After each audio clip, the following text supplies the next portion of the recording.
We are live. Ladies and gentlemen, boys and girls, children of all ages, welcome to the greatest show on earth. This is the AC show. I am Chris, aka Mr. Carol Science. This guy to my left or right, or however you're seeing it on the screen, is Aaron, aka the Handy Outdoor Nerd. And let's not forget our special guest this week, who we're so very grateful was able to join us. Practical Printing, Chris. Hello. So very, very glad to have you, Chris. Thank you so much for joining us. I really My pleasure. Yeah, glad to finally get you on. It's been a while, and we've been just keep crossing streams and haven't been able to make it work. Although I've been on a stream or so with you with the 1440 makers, just random crossing paths on that. That's about it. Yeah, I think so. Shane did a really good original with the Australian brush fires.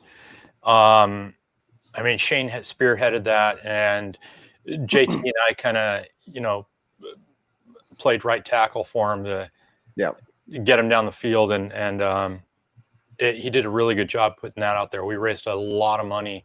Oh yeah, in 24 hours, it was over $10,000. So it was almost 14,000 Australian. Yeah. And plus we kept the files up, so it kept trickling in for a while after that. Oh yeah, yeah. After the stream and stuff, I actually purchased a couple of items, and I think Chris purchased the same stuff too, and because of the elementals.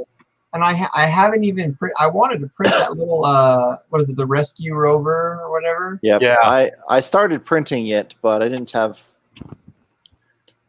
I wasn't able to finish printing it because the key tech over here that I was printing it on was having issues. It would, around the edges, you'd see blobbing.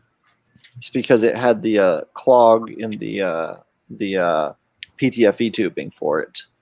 So that was just kind of getting annoying.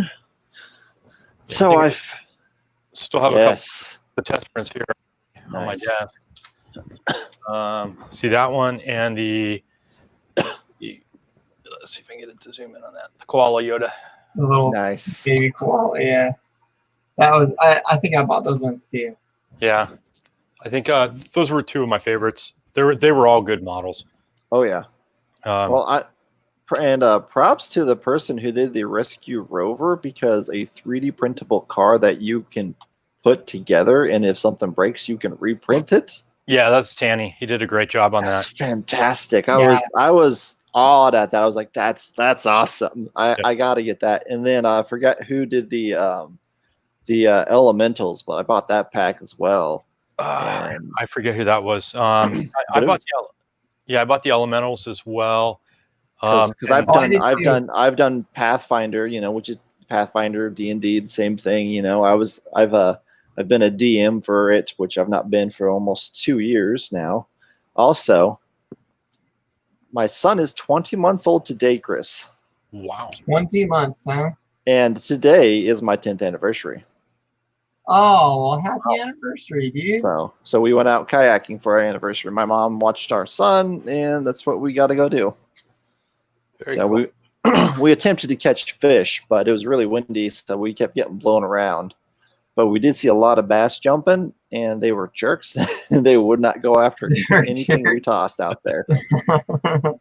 Smart. Oh my gosh! Like they were hitting top water. So like, all right, I'll toss jerk baits up there and torpedoes and just anything that I can get out there, and they weren't having it.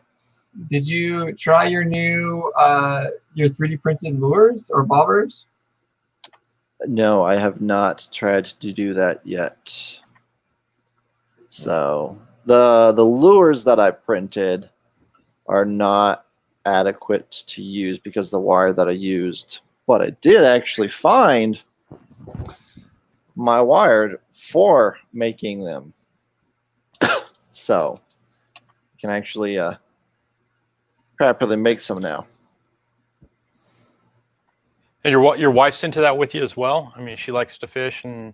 Oh yeah, she likes to go. Yeah, she's been terrified most of her life of water, and so it was funny to get her out there in a kayak. The first time we went, was actually in a canoe. And so I didn't have to keep swapping over like this. I actually tied 2 oars together. It was going like that. And I kept beating her in the back of the head. Wow. So she says it's a miracle that we ever went back out again. But we actually got a tandem kayak, which was my my sea kayak that I got. And it was a modular kayak. It would come apart so you could have a 2-person or just a 1-person. That's cool.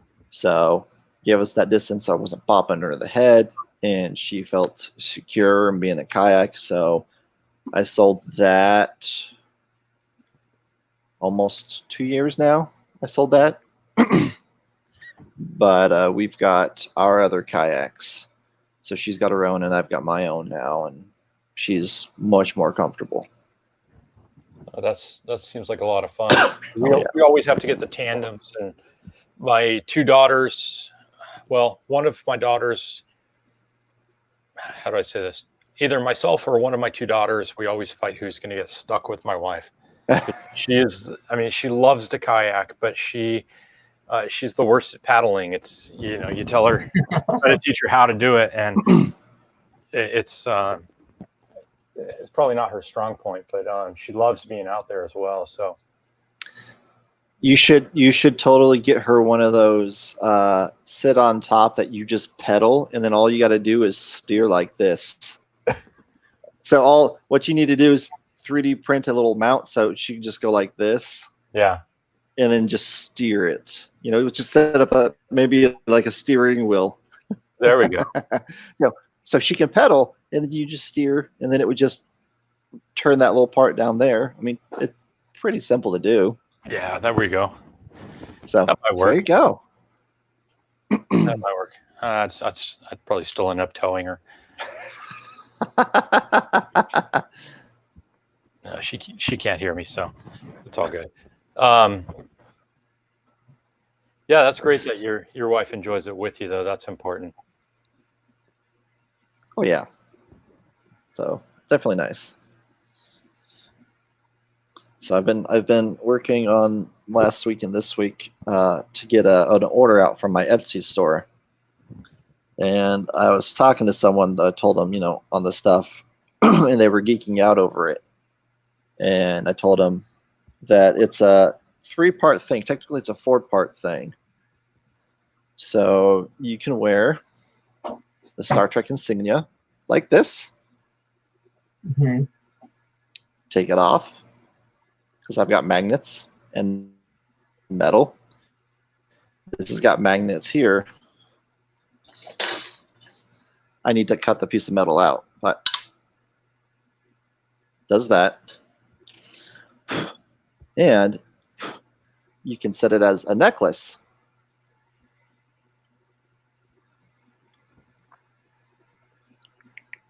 Right around to the right spot. That's pretty sweet, man. Very cool. I saw your little video where you were spray painting and stuff. And I was talking about it, and then I realized I didn't have any more necklace chains. So we ordered some, and I got them today. They're actually right there. So I need to do another coat of gold on the bottom, because there's a little bit of a gray spot right there that got from when I was painting it there. So, but I got to get that out this weekend to Monday. Very cool. But Looks and good. eventually I'll get listed. I've got, this is the science. Here's my other ones. Engineering. And somewhere I've got the medical one, and the medical one's just the cross. So I'll get those listed as well. So, wow. But one thing I realized after the fact of what people can do is if they don't want it like this, you just take that piece of metal and just have the regular insignia. Very cool. I'm going to be I'm going to be that guy and say I couldn't tell you the first thing about Star Trek. So that's all right. But this is actually my original design I came up with for someone that I worked with. She was a very big Star Trek fan. I mean, big old nerd. And she was one of my producers, so she was going to be leaving. And I wanted to give her a sending off gift since she was one of my producers. And this is what I came up with. So she was geeking out over it after I gave it to her. So pretty sweet. Very cool. Well, I think then that can bring us to our first little segment of the day, which is cool prints. To be honest with you, I don't have any cool prints because I haven't been doing a lot of 3D printing lately. I have been doing a lot of projects though, and so I would like to pull up a few pictures of some things that I have been working on. Let's see if I can find this because I'm not even sure where it would be. I think it's right here. Here it is. Okay. So let me just put my screen up and I'll show you what I've got here. All right. So a couple of things that I've been working on is I actually had the opportunity. My father-in-law is an optometrist, and he uses a laser to engrave kids' names onto glasses so that they don't get lost, especially for the littler kids because they don't remember which glasses are theirs, especially if it's their very first pair. So he uses a laser to engrave their names on the glasses, which is really cool. And we were messing around with it the other day, and I made these little boxes that I put in my classroom so that students, when they turn their assignments in, can turn them into these little boxes. I used to have these wire baskets, but they were too big and they didn't fit in my bookshelf. So I made some custom sizes so that they're big enough to fit a piece of paper, but they're small enough that they fit 3 to a shelf on my little bookshelf. So that's one project that I was working on. Let's see here. I got a new t-shirt. One of my favorite YouTubers, Jerry Brooks. I don't know if you guys probably never heard of him, but that's okay. He's a principal, and he's got a real Southern accent, and so he makes all these really fun videos, and I've got his t-shirt. But the big project that I've been working on has been my back door. So I went to remove the old door. I bought a new door. I went to remove the old door, and when I used the Sawzall to cut the old door out, I discovered that they had run an electrical wire inside the door jamb, in between the door jamb and the 2x4 stud. And so when I ran the Sawzall up, I actually nicked the wire, and I ended up having to pull the entire wire out and replace it. So this is kind of the aftermath of it, where I cut the old door out. I had to patch it with just some plywood because I had to take care of the wire before I could do anything else. I got the wire finally run the proper way, but I had to cut some big holes in the drywall. And then that's the door after it was installed. I've got trim and stuff on it now, but that's the door. It's got blinds in it and stuff. It's actually pretty sweet. So that's been a major project I've been working on the last couple of weeks. And then this is my front door. You can't really see all of it, but I have replaced the front door as well. So nice. New front and back door, some laser cut boxes, stuff like that. So that's what I mean, not necessarily a print, but that's what I've been working on. So very cool. And then I didn't warn you about this, Chris, but do you have anything that you'd like to show off at all, or? Yeah, I've been working on a lot of projects since the lockdowns started, and some a little bit before that. So I'll share a few different things. One of them, let me see if I can share my screen if it works for me. Yeah. Just hit share, then Chris will pop it up. Share screen. Chrome has a bug that can cause screen sharing to crash on Windows 10. Pretty rare. All right, well, we'll try it. I'm using Chrome and I've never got that before. We're going to go with an application window. There we go. So let's see. There we go. So one of the things I've been working on is with Nick Daimlo, aka Bugman 140. And I'll pull that up. My daughter had these knobs on some of her drawers in her bedroom, and she'd ordered them off Amazon. I don't know, a while back, and a couple of them were chipped around the edges. So I asked Nick, and he modeled it up. I mean, Wow, that's awesome.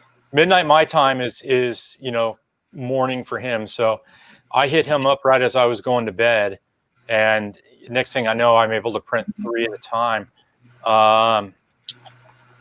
So wow. We just spin them right out of the SL1, and now we just have to hope my daughter can actually paint it.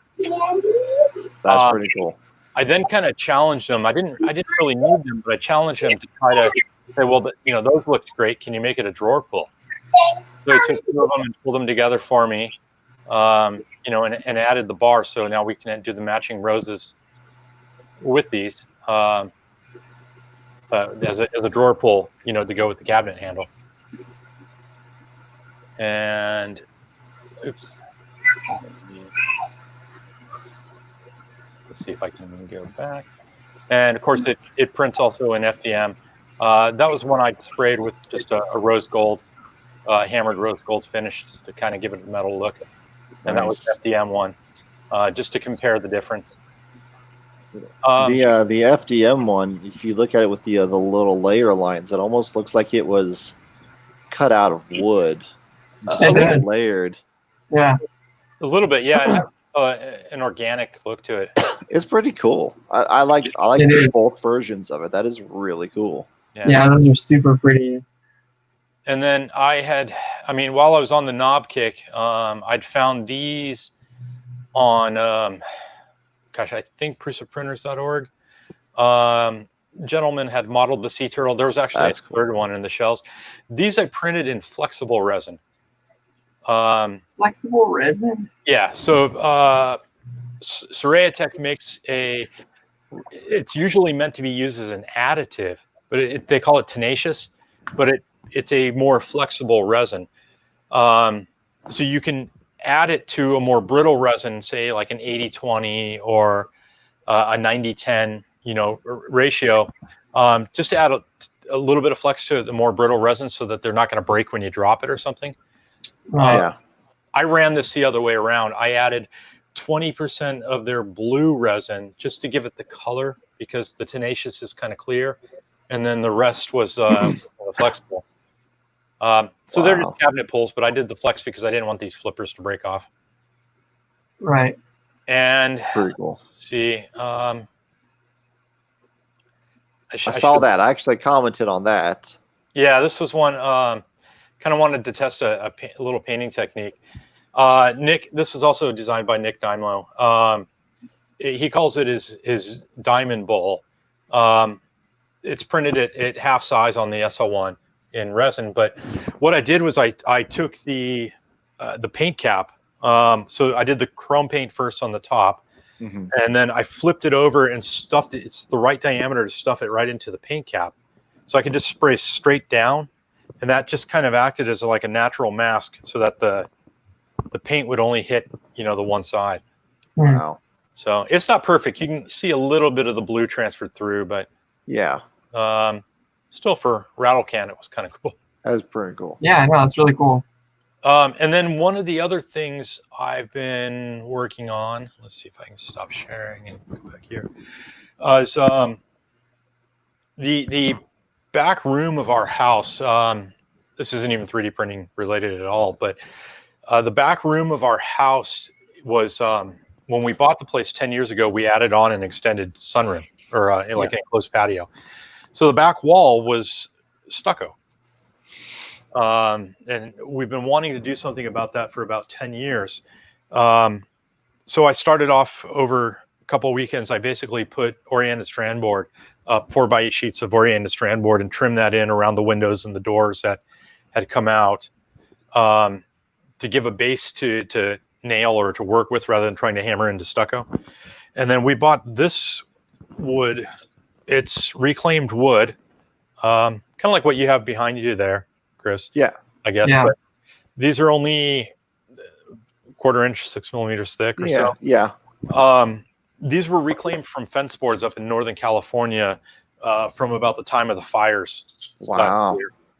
So the whole wall's done. I'm ready to open a coffee shop or a bar or something back there now. And There you go. and then the last one I've mentioned a few other places, but I've been working on, again, not prints, but dealing with prints, is I've been taking scrap, waste prints and scrap, and just using a muffin tin in an oven and melting them down into these blocks, and end up getting some really cool patterns out of them. You could totally try to CNC something with that, and then you can just melt it down again. Yeah, I mean, this is the nacho one. Wow. Nice. But I mean, it's literally they're random. You know what I'd love to see is like some sort of a structure built out of those bricks. That would be kind of cool. I've had a lot of people ask if I was going to do like a retaining wall or something with them. Oh yeah, But that's a good idea. I'm up to about 10 bricks now, and these are about 5 pounds a piece. Oh wow. So you can imagine the amount of waste that goes into one, once they're melted down into block. My plan is I'm going to run them through the bandsaw. Trim them up. Yeah, they're sloped and the top isn't flat, but the bottom is flat enough that it doesn't rock. Yep. So as long as I can get a flat edge with the miter, and get one edge, squared off to the bottom, I can square them off. And the plan is to cut them into Jenga pieces.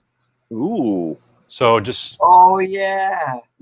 That's awesome. Random colors. What I don't know yet is these don't really show, but they end up with a lot of bubbles in them. Yeah. And so I don't know once I get down into the core what it's going to be like. Yeah, if there's going to be bubbles or whatnot. But I mean, if they come out with bubbles, I throw them back in the pan, remelt them down again, and try it again. So there's no loss. Yeah, and right. even the scraps you cut off there, just toss them in and make another block. So there you go. Exactly. I mean, the only little bit of loss you're going to get is the fine powder from sawing it. Oh, that'll get swept up and put back in there too. Well, no, I know you're going to sweep it up and put it in there, but there's just a minuscule that no one can get back, no matter what. Yeah. But very little. That's really very cool. Little loss. So that's awesome. My original hope was I wanted to do bigger blocks, like 2x4 size. And I was going to do a 2x4 Jenga set out of them, but out of plastic. Then I started realizing how heavy they were, and if that thing came crashing down on somebody, that would hurt. Yeah, it would hurt. It would hurt bad. Yeah, and something like that, you got to make it safe for the kids. That's something that my kid would have a blast playing. He loves that kind of stuff. Yeah. So, one thing that you have posted, just that you showed us just a second ago, Chris, that I thought was kind of cool. It reminded me of something that I saw Jeff Wright, Print 3D channel, posted the other day on Twitter. Yeah. He had printed these, and I mean, I can see, because I have a 1080p monitor and I'm right up next to it, I can see the little layer lines. But just looking at it on my phone, I couldn't even tell that there were any layer lines. It just I can see them some, but you have to be really zoomed in to on the photograph to be able to. That's the rows that Nick designed for me. That's awesome. And Jeff printed them. It just looks like glass. Yeah, it's so cool. So here's the catch to that, though. He's showing those when they're still on the build plate, so they're still wet, meaning they haven't been washed really and cured yet. Yeah. So they're Right. still wet with the resin. The trick to that, let me see if I can reach over, and I'll show you.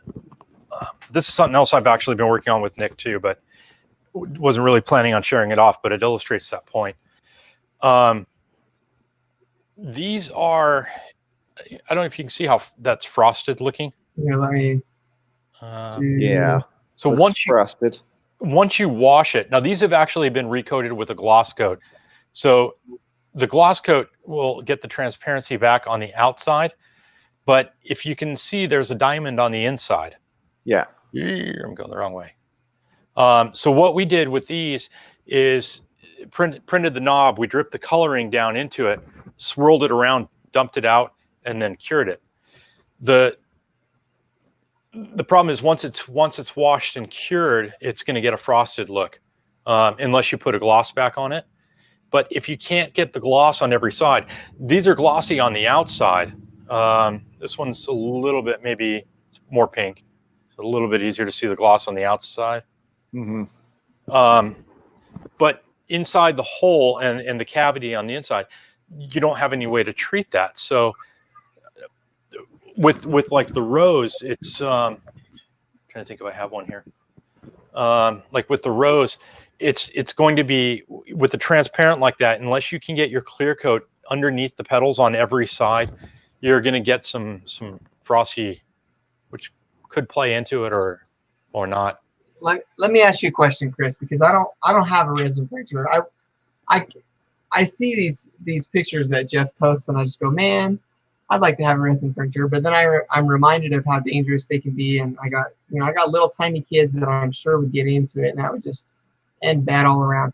But I remember a video that Tom Sandladerer. Yeah, he did a video where he took resin and painted it onto FDM 3D prints and cured it so that he could smooth out layer lines to paint it. Mm-hmm. And I wonder if you could do something like that to a resin print, and if it would eliminate the layer lines almost completely. You wouldn't really need to. I'm trying to think how to answer that. And I'm trying to think if I have anything nearby I can show you. If you can clear coat the part, I use a trick that I learned in woodworking where I'll take it and I'll put on two coats of a matte clear, followed by a gloss clear. The matte clear kind of acts like a primer filler. It smooths the gaps. And then with the gloss clear and gives you a smooth surface and fills in those layer lines that you're seeing. The gloss clear basically brings it out and virtually eliminates any artifacting or layer lines. To a point, though, it depends what's causing those layer lines. So if they are true Z layer steps, versus if you have something that's creating the artifacts like you're printing at an angle. So because if you print at an angle, which is usually recommended, if you print at an angle, the layer lines are going to be more apparently visible because they're going across the natural grain of the object. Does that make sense? Yep. Yeah. I mean, the layer lines are still there on this, but if I would have tilted it 45 degrees, you would see them more. So, I mean, you couldn't. I guess you're coating for these like he was using the UV resin on the PTG or PLA, whatever it was. Your coating on this would be filler primer, thin coat of filler primer, or the trick like I use with the matte and the clear. Yeah. And let's see, then that's the thing, because I mean, FDM prints, yeah, you can do that. What I usually do is I sand them down, but I do not have it where I can grab it. I probably don't. I use wood fill. Yeah. For it. Here you can see the wood fill right there. Mm-hmm. Wood fill works great. It's fantastic. Do you have to sand it first before you wood fill it? Because my experience with wood fill on PLA especially is that it just doesn't stick. It just falls right off. It 50-50 depends on it. I usually sand it down so I can highlight what spots truly need it more. But on this, you can truly see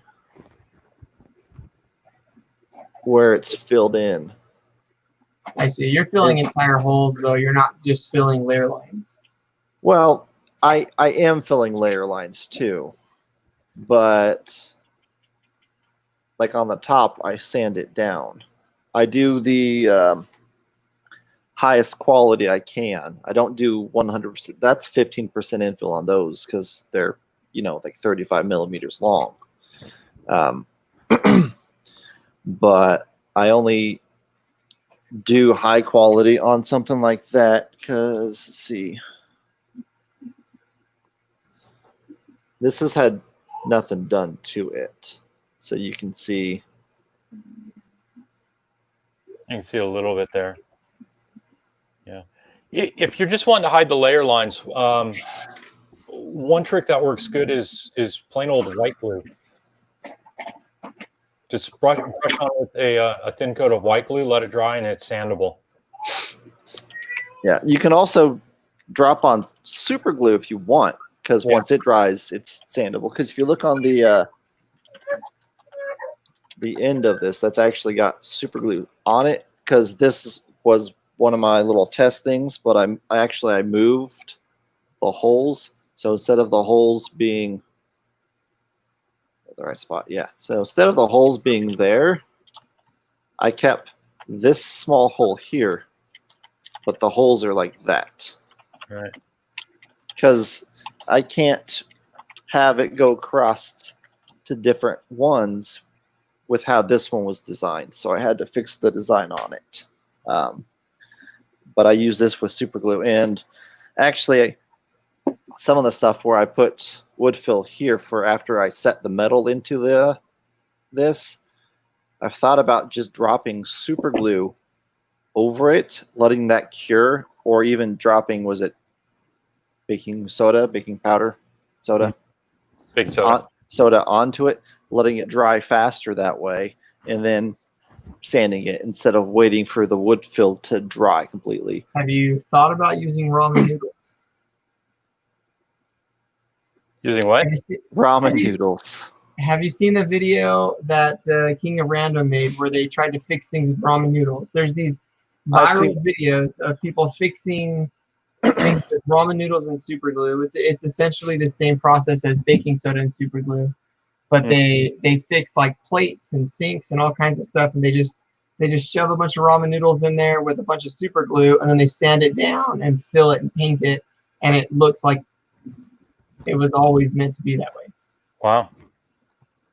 I'd never thought of using ramen noodles for anything but stomach filler. Yeah. I mean, it works great to fill a stomach. Okay, I'll take that question. Favorite type of ramen noodles are definitely going to be chunky chicken. I'm assuming we're talking about the dehydrated ones. Yeah. Chunky chicken, is that a thing? Yeah. Yeah, that's a thing. They have chicken in? It's dehydrated chicken pieces. Are we talking about cup noodles? Or are we talking about ramen noodles in the package? It'd be cup noodles because packages is just the seasoning. You got to have the cup noodles. I gotcha. Although, I guess if we're going plain old packet ramen noodle, it's toss up between beef and chicken. Yeah.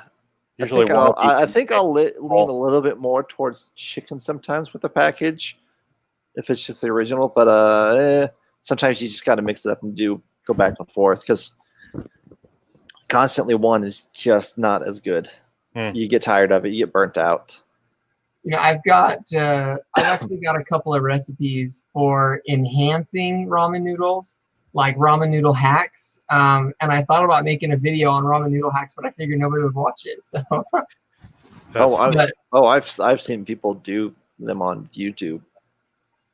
So Flamingo Kid's asking why baking soda or ramen noodles? Why would you mix that with super glue. So you add the super glue on. Yes, the super glue can dry fast, but if you take the baking soda and you add it to it, it's an accelerant, so it makes it go dry faster. They've actually got a spray that you can spray. So you put your glue on one side, and then you spray another thing, and you bond them together, and it instantly cements. It also allows it to work like a paste, so that you could mix it in like a paste and put it in with a toothpick. Yeah. Couldn't think of the word. Yeah. Yeah, it gives it a little more solidity and substance as well, so it's easier to fill in because it's like a paste. You can fill in cracks and gaps with it, and you can almost use it like a wood putty that dries incredibly fast. Yeah. So as I was saying, like with the wood fill, it's wonderful, and that's what I've used for a lot of my stuff, like my Iron Man helmet that I have. Give me a second. I gotta take this off so I can grab it.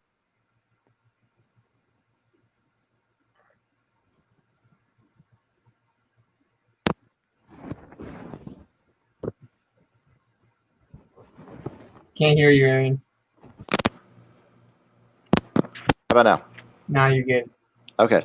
So this is the perfect example of wood filler, what one you do want and don't want for doing filling stuff. This is the one that I normally use, and this is a different one that if you look, it's got particles in there.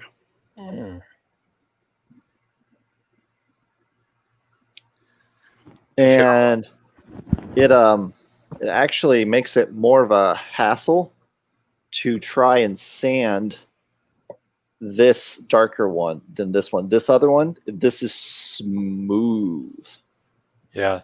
Let me grab something else. I'll show you. You specifically asked about resin. Make sure I'm not gonna drop my mic. I've got my table saw right here because I didn't want to leave it outside overnight. So I don't blame you. I don't blame you.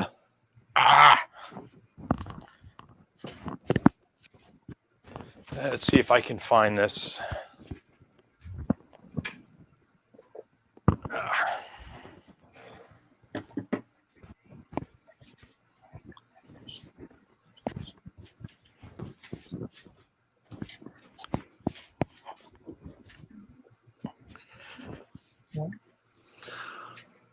Okay, you may or may not be able to see on this. Aha. So this was the Doom mask. I remember the Doom mask. Oh God, my hair. I'll see if I can get the camera to pick up. There's a few, like if you can see it right there's a layer line. Yeah. And there's a little bit that when it's painted, unfortunately, because I use a textured paint, so you can't really see it well on camera. Yeah, right there. Yeah. It's because this was printed at basically like an angle like that. Yep. So the lines went this way. So you don't. This was an imperfection in the model. And this layer line down here. There we go. This one here, and there's a few others where, as it climbed, just like with an FDM print, you can get a slight shift. Sometimes if the model itself isn't perfect. Yeah. But this really didn't take any sanding at all. Nice. I mean, I took some 220 and kind of scuffed the surface where the supports were removed. Yeah. And mostly around this bottom edge and actually around the back, but there wasn't really too much anywhere else. A little bit inside the eyepieces and stuff. But all I did was I scuffed it with 220 just to be able to get it rough enough for paint to adhere. Yeah, and that's one thing I constantly do. And that's with this, I sand all the sides so my paint will adhere better to it. Yeah, I hate sanding. I mean, sanding is all evil. Well, that's actually one of the cool things on because this is printed on my Finder back there, and printing on that high quality, I mean, it does a pretty darn good job. I mean, I got the harder parts to clean up are right here on the side, on the inside part. But when I lay this guy down and just take it onto just like the 220 and just do a circular motion, so I kind of keep the lines from happening like this. Because if you do just lines, can't really see, but I've got something right here in this one. But you'll just get lines going that way. So if you do the circular motion, it actually helps to prevent that from happening. And obviously this, I can do that, and not everything you can. That makes sense. But it does great. I mean, you can see the sanding done on this. Yeah. In the spots that it's hit it. Now, it's not perfect, but that. You gonna paint that thing, Aaron? I don't know. It's actually a really good example to show people as it is. I could paint half of it. That would be cool, actually. Yeah, but it's actually been a really good show example when I was at the Maker Faire last year, and for several streams actually. Hi, Brian. Hey, Brian. But it's, to show the different types of wood fill that I've used for it, and the one I prefer most because how it does it. And man, when you sand like this, it's the same brand, both Elmer's wood fill, but this one it's just smooth. It does better, just 100% better. What if that was an acetone base? I don't know. A lot of the wood fills are like an acetone base. Wish I knew where I set it. Or at least they used to be. I don't know about anymore so much. Yeah, I'm not sure. There it is. So Cosmic Dumpster is saying that we need to make a series where we just create random things by selecting an adjective and a noun. You put those two things together, and then it just comes up with some sort of random object, and we have to try and see who can make it best. A funky goose, as an example. But I think I do understand what you're saying. I think it would be fun, but I think that it would take more time than just an hour. We'd have to create something one week and then the next week try it out again. Yeah. Now I missed what was he saying? I think the fun way to do that would be like the old Mad Libs, where especially for you two, where you each write a paragraph leaving things out and send it to each other, and then the week later when you do your show, you both read it with your own fill in the blanks, the other person's story with your own fill in the blanks. There you go. That'd be cool. Yeah, Brian's saying spin the wheel of adjectives, spin the wheel of nouns, now make. Yeah, that would be fun. Big money, and stop. No whammy, no whammy, no whammy. Yeah, so we were just talking about painting, and Aaron had said something about sanding it and scuffing up the 3D print first before you paint it, and that's because especially PLA, it's very shiny and reflective, and so it's really difficult for something that's so shiny and smooth to accept paint, and so that's why we sand it down first. Helps to dull it up a little bit, scuff it up a little bit, so that it's a little easier for it to accept the paint. Yep. Allows it to accept it. Yeah. So, yeah. It's fantastic. So, Chris, just for those people who are maybe not as familiar with resin 3D printing, can you give us just like a super short kind of brief what is the process of resin printing as far as the actual printing process and then the curing process that you have to go through afterwards? Sure. I believe I'll keep it generic. I've been trying to do a little bit of that with the SLA 101 series, but I've kind of jumped around. And when I say that, like the Prusa has their curing washing station, so it takes some of the manual process away, if you will. Similar to FDM, you get your model, you slice it, you add your supports, you send it to the printer, you put your material in, you hit print. Then you go have lunch, take a nap, drink a couple of beers, whatever you want to do, come back and you hopefully there's a print on your printer. At that point, you kind of let the resin drain off the print as much as possible back into your vat. You'll glove up and put any other protective gear that you deem necessary on. At least eyes, as well as maybe something covering your mouth. I think it's. I don't like to comment on that because I made a big stink in one of my videos. I got on a soapbox about resin not being toxic. Oh, well, no, I wasn't saying I'm toxic. I was just saying something that comes, like if you had a face shield, like a clear face shield, just keep something from splashing.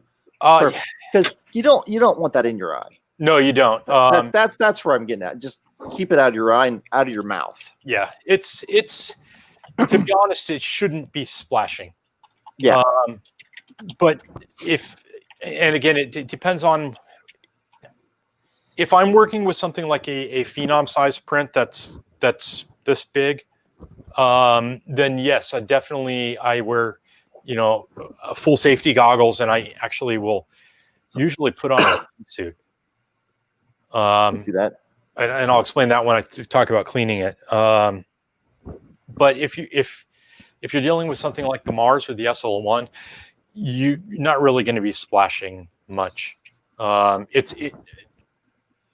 hands are your biggest concern, and if people have any respiratory problems with the smells or the odor.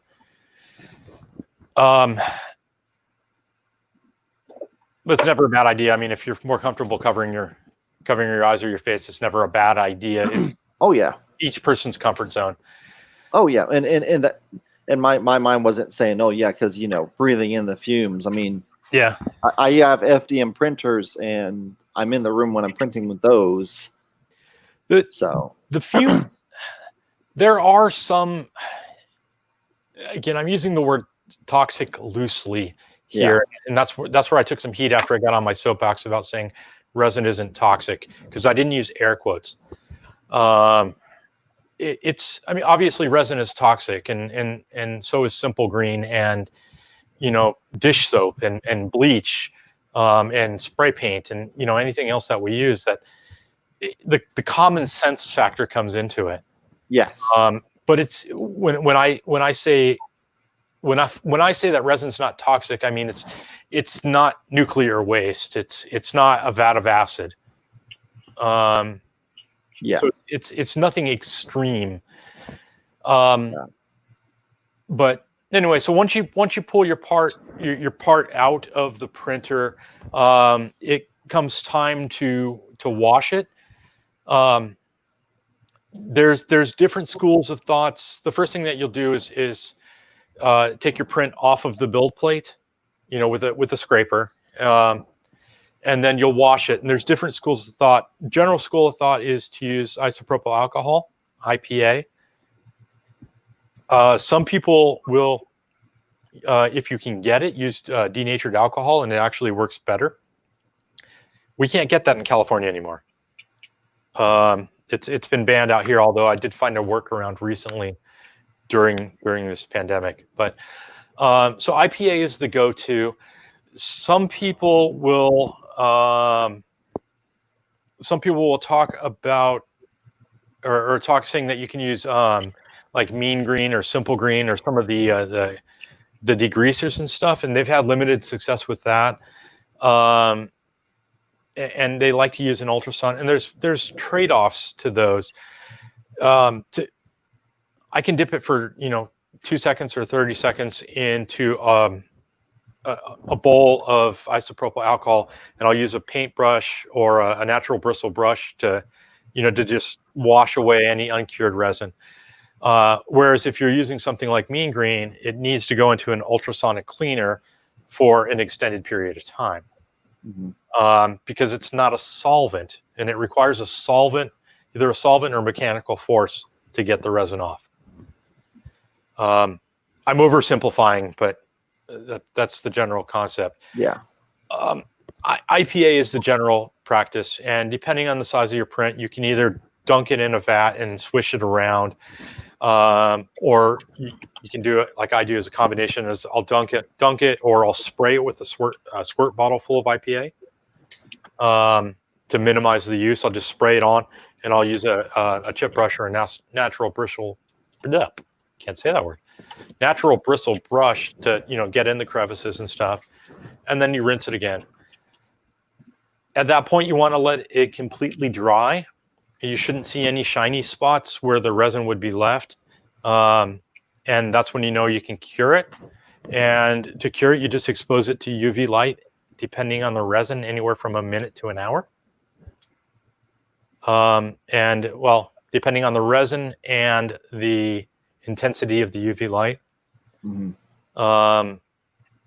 I mean, one of my UV lamps is like a 25-watt spotlight. It's like literally like a UV version of the spotlights you put outside your house.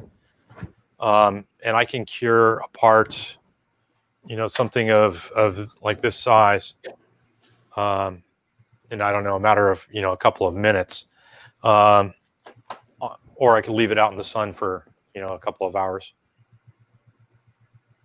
So, but I mean, that's it in a nutshell. Once it's cured, it's done. Nice. Unless you want to post-process it or finish it. Oh yeah. It's really not that bad. The curing washing stations that companies are putting out, like Prusa had theirs out first. Well, I take that back. Formlabs had one out first, I believe. Yeah. And Prusa put theirs out. Now I believe Anycubic has one, and I believe so. A few other companies. Yeah, there's I think 4 or 5 out there. Yeah, those don't take away any of the steps, but they make them faster and easier and less messy. Yeah, it lets you just put them in there and kind of let it do the thing and then pull it out. Because I know Prusa has the I want to say it's Prusa, because I've not looked at the SL1 a lot. But it makes me think. Made me think of a when you go to fry something in grease, you just put something in like that, and you pull it out, and it's got all that holes, so all that just drips down in there. So made that. Prusa's curing washing station has what you're talking about. It's a metal, like a fry pan. Yeah, and it has a little drip tray or whatever you call them, like a French fry basket almost. Yeah. Yeah. That you basically, it's a tank full of IPA. It has a magnetic stirrer. Oh wow, that's cool. You can't use you can't put IPA or any flammable liquid into an ultrasonic cleaner because that goes boom. I can see that. So what's the safer solution is to use a magnetic stir, because it isolates the spark. No spark, no chance of fire. So it's a fry basket that goes in. The magnetic stir spins around underneath it, creates a vortex of the IPA, which washes the print. Yeah. And that actually provides both IPAs, the chemical or the solvent, and you get the mechanical action of washing it away. That's pretty cool. And then once the tank comes out, there's also UV lights inside this thing, and a rotating tray underneath it. So you just take the tank out, let your part dry, or actually with the CW1, you don't even have to let it dry. You just put your part inside there and you put it on drying and curing mode. It starts a heater up, blows hot air around until your part is dry, and then it starts the cure lights. Wow. For you. So that's pretty cool. It's a little bit of a process still, but it's much easier. Yeah, a little bit of a process, but it's kind of an automated process. Yeah. That's cool. It's not messy. I mean, you could get away with going through the entire process with a single gloved hand. Wow.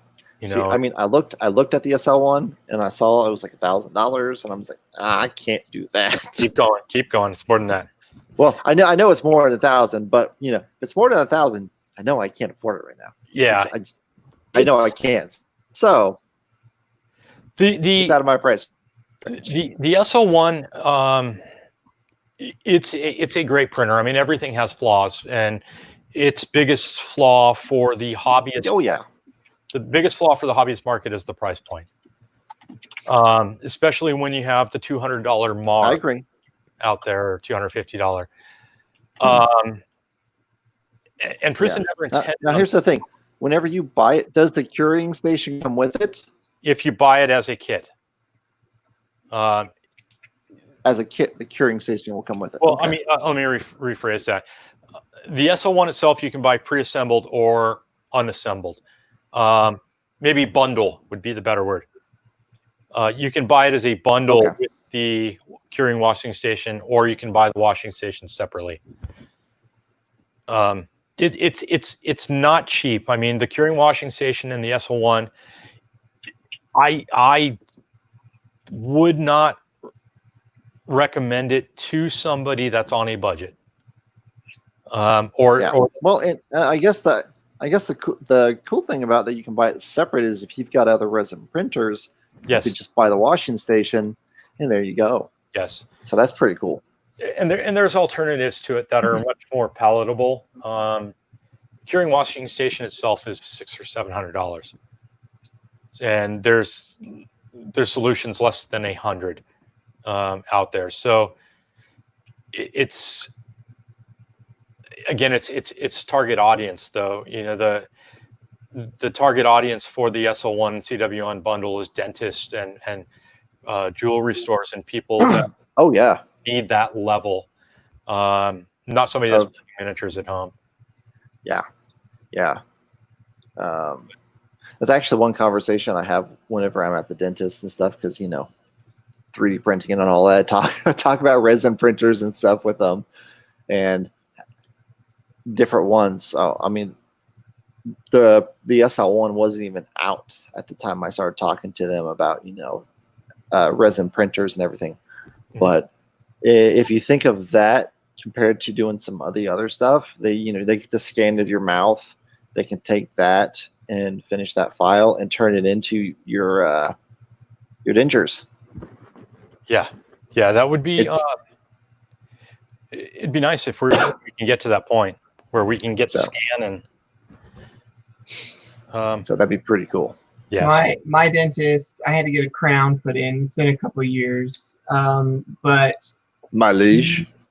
He took a what? Yeah, I got 2 crowns. So what do you know about that? So when he did the crown, he took a scan of my mouth, and then they took that 3D scan of the tooth, and they recreated it as a crown.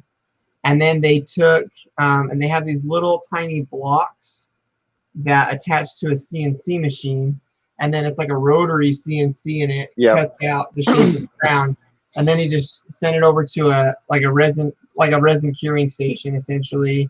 Mm-hmm. So it cut it out in just a couple of minutes, and then they cured it, and it was something like from the time they left to the time they came back to put the crown in, it was about 20 minutes. Wow. And they had custom cut a CNC crown and then put it in my mouth. Was that permanent, or was that meant to be temporary? Permanent. Mm-hmm. Oh, okay. Permanent. Yeah. So my dentist, right there. My dentist in Springfield, the one I go to, they actually have that in the front room. I can actually see and look right at. I could touch the thing if I wanted to. And I've gone by it a couple times where it's actually running, and I'm just like, hello there. I know what you're doing. Just nerding out, knowing it's doing a little CNC stuff, cutting stuff out. But I mean, it's pretty cool. Yeah. I think right now, I mean, that's I think still pretty new in dental for them to do that in the store. That can't be. don't want to say cost effective, but it's got to be expensive machinery. Well, I'm sure, but I mean, I live out in the middle of nowhere. I live 3 hours away from Phoenix. I just live out in the middle of. I mean, there's farms and a mine, and that's about all there is. Which direction from Phoenix then? I live. Let's see, southeast. Okay. Southeast Arizona. So I mean, where I live, if we were to send it to a lab, and I would have to get a temporary crown put in, send the files out to a lab, and then it might take 2 or 3 weeks before they get it back. And then I have to go back into the dentist to get it done again. And so it's so convenient for him to just be like, push a button, 20 minutes later, he's got a crown, he just puts it right in. Yeah, absolutely. And that's actually what they were talking about, like with people that need to get more teeth, like dentures and just stuff put in. They could get that scan done, have it print it, and get your mold and your teeth done faster without actually sending it away and waiting for something to do, you know, and to get that third party to send it back. And so interesting conversations I have at the dentist's office. I mean, well, because when I get a crown, I have to pay the lab fee as well, right? So the lab charges the doctor's office a certain amount of money to do that. Well, they can just charge me that money instead of having to send it to the lab, and then they cut out the middleman, and the machine essentially pays for itself in probably a very short amount of time. Very true. Very true. I've only seen a few places out here. I'm sure there's more. I've just not noticed them, but I've only seen a few out here that advertise it. But most of them advertise it as emergency like emergency crown. Yeah. That's why I was asking if it was permanent or if it was temporary. Oh no, it's permanent. And I've had both, because I have 2 crowns, and so one crown I had put in, and they did it that way, where they did a temporary crown. I had to come back a couple weeks later and get the real crown put in. The other one, it was just, I mean, within 20 minutes, they took the scan, and then they just sat there and were grinding on the tooth and cleaning it all up and getting it prepped and ready to go. By the time it was ready to go, they had the crown ready and they just put it on. So very cool. Nice. Very cool. Oh, big crowd tonight. Yeah, that's actually not bad. A lot of times it'll be a 0. How many do we have in? I only have this StreamYard up, so. Right now it looks like there's 3 people watching. Oh, that's not bad. It's not bad. Well, it was up to I think 7 earlier. So. Wow. Well, but because we're doing it at this time, because it's Aaron's day off, and I've got little kids and stuff. We've been trying to keep the streams to around an hour, so we're kind of rounding off at the end of the stream. Is there anything else that you'd like to kind of put out there, Chris, before we call it? Do you have anything that you really wanted to share with us? No, I mean, I think I showed you what I've been doing during the quarantine. Right now I want everybody to stay safe. I mean, my big message to the world right now is that just remember that we're all keeping each other safe, you know, during this pandemic. And I know everybody's talking about sacrificing their own personal freedoms and their own personal liberties, and just remind everybody that's a 2-way street, that always, you know, the only solution is compromise. Nope. But otherwise, keep on printing, keep on making, get your hair cut when you can. I finally got mine like a week or 2 ago now. So I felt so much better. I felt so much better finally getting it cut, because my hair's, I got thick hair, and I'm in the Midwest where we got humid heat. Yeah. And but where you're at's probably going to be hitting 103, 104 in the next week or 2, I'd imagine. Today was 107. Oh my gosh. So you're down closer to Yuma? No. Or east of Yuma? No, I live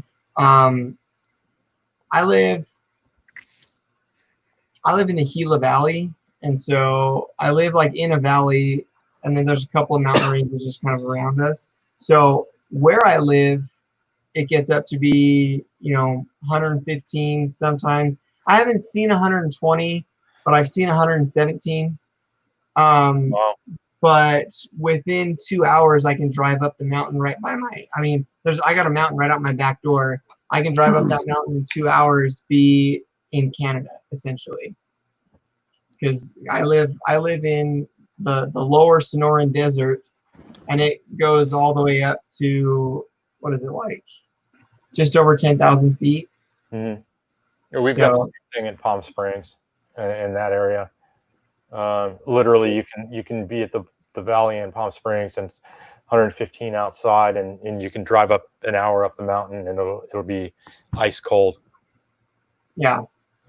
Sometime, Chris, I'm gonna have to come and say hi. I went to Anaheim, and I almost messaged you and said, hey, we should get some lunch or something, but I didn't know you very well, and I was like, oh, maybe that'd be a little weird. But sometime you have to come over and visit me, because I actually am a tour guide. I give tours of the observatory that's up on top of the mountain. Oh, very cool. It's the largest telescope in the world. The largest, most accurate telescope in the entire planet right now. Send me a link to now. that. Sure. Yeah, please. I'd like to show the wife that. Yeah, I mean, we like it out that way. We're really hoping we can get out and start camping again soon. And all the state campgrounds are still closed down here. Some of the private ones are allowing people minimum amounts. Yeah. Yeah, and it's when I was a kid growing up, we never went to campgrounds. We just drove out in the middle of the desert, pitched a tent. Yeah. This looks like a good spot to set up camp. There we go. Well, we get on the 8 West or 8 East, I guess, and drive out towards El Centro and find somewhere to, pull off and go. Yeah. See, out there is a little different because in the Midwest, because I'm in Missouri, there's campgrounds. I mean, it's recreational, and it's just a little bit different. It's not vast open area. The vast open area is farmland, so we've got set places here. Yeah, but I mean, yeah, it's how we did it too.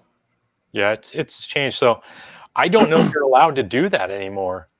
If you're just allowed to go pull off the road and pitch a tent, or I don't know. I need to find that out. Yeah.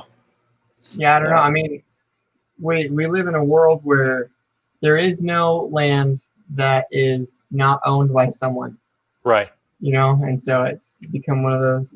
They didn't open up the campgrounds, but they opened up some of the picnic areas, and they opened up the bathrooms at the picnic areas. Oh, okay. So that's pretty cool. And my dad, he has a lot of health problems, and so it's hard for him to go camping, like actual legitimate camping. But when he does go camping, we have to have an actual toilet for him. Otherwise, it's just impossible. So yeah, it makes it a little bit easier. I'm glad that they're starting to open things up again, because, I mean, when you're out in the middle of nowhere, how much more socially isolated can you get? Exactly. So. Exactly. Yeah, it's that getting to that middle of nowhere, all the gas station stops and the restaurants and everywhere else in between, that starts getting questionable. But anyway, I don't want to get into politics. I don't mean to get into that side of things. I just said everybody keep each other safe. Oh yeah. Yeah. Yeah. No, absolutely. I hope you guys are staying safe right now. There's a lot of crazy stuff going on all around the country, all around the world, even. So I hope you guys are staying safe. I hope you're able to feel the sunshine. I definitely believe that we need to be keeping each other safe. But I think the number one protection, wash your hands, but you need to go outside. I'm not saying you need to go, get that vitamin D. Yep. I'm not saying you need to go do spring break partying with 500 people in the same swimming pool, but I do firmly believe you need to go outside, get some sunshine, go for a walk in the woods, or, there are plenty of things. This is a much larger place, much bigger world than people would have you believe, So yeah. Did you guys see that Lake of the Ozarks was on national TV this past week? I don't want to really get into that. I have a couple of thoughts on that myself, but I haven't seen it. I've been avoiding Yeah, news. it's well, I work in broadcast television, so there was a bunch of people that just it was a big pool party, pretty much. It was not cool. So, no, not cool. So they pulled to Florida. Yeah, they did. It was bad. Well, I'm in Huntington Beach, and we've made it on the news a few times, not in good ways either. Yeah. When Jeff was on here, we were talking about out in California and stuff, the wildlife that's come out and about, well, and just around the world since everyone's been away from it. And I'm so jealous of people able to see, you know, all the wonderful wildlife out there, you know, in the ocean, just spawning more. Yeah, it's been nice. I mean, our coyote's back. Mind you, I'm a mile from the beach. Wow. So I'm right by you know, the coast. So we don't have the fire risks like you hear about from California. I mean, it's suburbia around here. We don't have a lot of wildlife other than at the parks. But for some reason, our neighborhood has one coyote that comes out. And the cats, you know, neighborhood cats start disappearing. But yeah, I think it's brought him out as well, because probably not able to scavenge. Excuse me. We think he lives at the one of the parks down by the beach. And people aren't there leaving food and stuff, and food and trash for him to scavenge and stuff. So we think he's coming inland. Our squirrels are back. So haven't seen our possum yet this year. Have you seen that Mark Rober video with the squirrels? Not yet. I've heard about it, but I haven't. Oh my goodness, that is hilarious. It's the best. I don't want to spoil it. You gotta watch it. It's the best. It's so funny. But anyways, guys, thank you so much for watching. We really appreciate it. Thank you for joining us. If you're watching us live, we appreciate the live views. If you're watching us after the fact and you made it this far in the video, how could you make it this far in the video and not put a like down there? Please, thank you so much. Well, we really appreciate it from the bottom of our hearts. Thank you so much. Hope you guys are staying safe. And I guess happy making. And we will see you guys next week over here on Aaron's channel, The Handy Outdoor Nerd. I'm going to put some links and stuff down in the description so that you guys can see all of that down there. Big, huge thank you to Chris, Practical Printing. Thank you so much for joining us. And I guess we will see you guys next week. All right. Take care, everybody. Stay safe. Aloha.